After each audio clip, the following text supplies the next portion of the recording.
Tonight, we examine a political paradox. While the government shutdown drags on, House Republicans are raking in record donations. National parks are closed, federal workers furloughed, yet the NRCC just announced a massive fundraising haul. How can a party presiding over a shutdown be so successful at raising money? For many partisan voters, a shutdown is seen as a principled stand, not a failure. Party leaders frame the conflict as a fight against the opposition, and their base responds with pasunspon in cash. In today's polarized climate, gridlock can be a better fundraising tool than compromise. The NRCC's message is simple. We're fighting for you, but we need your help to win.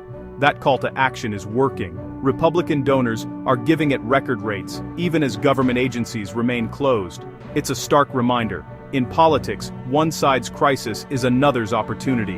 The shutdown may disrupt millions, but for the GOP, it's fueling a financial windfall.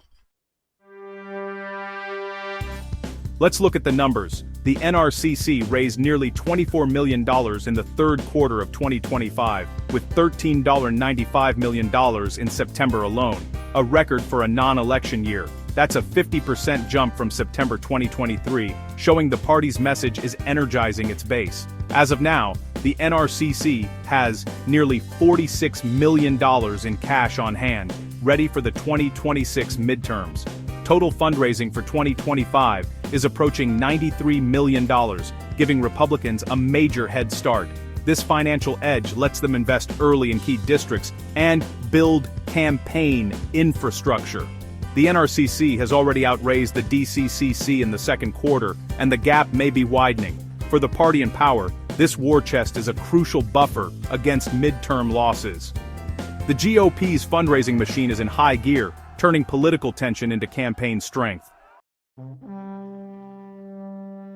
What's the shutdown really about? At its core, federal spending and healthcare. The GOP-led House passed a short-term funding bill, but it stalled in the Senate where bipartisan support is needed. Republicans blame Democrats for demanding an extension of enhanced Obamacare subsidies, calling it fiscally irresponsible.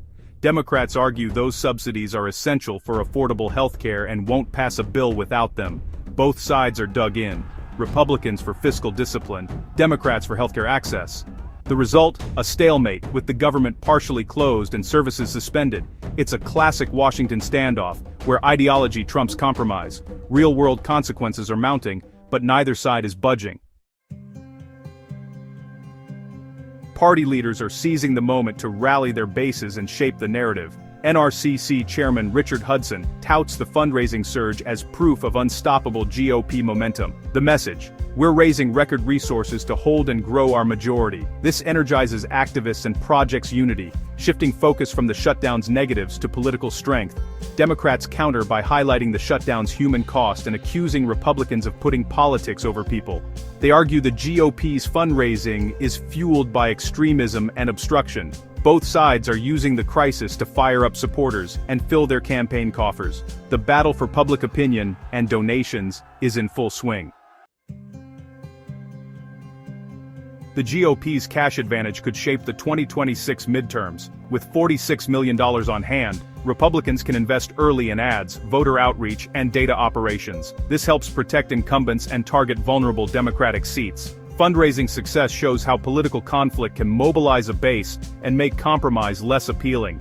The incentives reward polarization, not cooperation. The money raised now will fund the ads and campaigns that define the next election. As the shutdown drags on, both parties will keep using the conflict to drive donations. The outcome of this financial race may decide who controls the House in 2027. We'll be watching as the story unfolds.